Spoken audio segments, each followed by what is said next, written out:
یکی از تکنیک‌هایی که در مواقع سخت، در اضطراب‌ها، در استرس‌ها و در چالش‌های زندگی میتونه خیلی به ما کمک بکنه تا اون میزان و اون سطح استرس و اضطراب ما بیاد پایین‌تر، اینه که با بقیه در مورد صحبت بکنیم. اما اغلب آدم‌ها همیشه جوری رفتار میکنن در ارتباطاتشون که کسی رو ندارن که اینجوری برن باهاش صحبت بکنن. وقتی که تو از بقیه انتظار داری که اونا بیان به درد دل تو صادقانه و بدون قضاوت کردن گوش بکنن، باید خودت هم همچین آدمی باشی.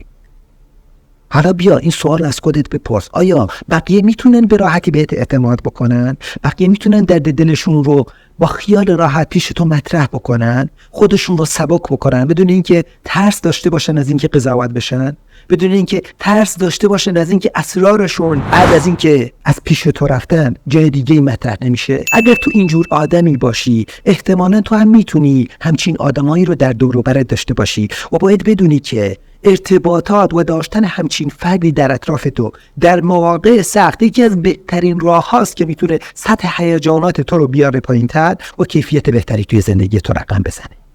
اگه پشت کپشن حتما فالو کن.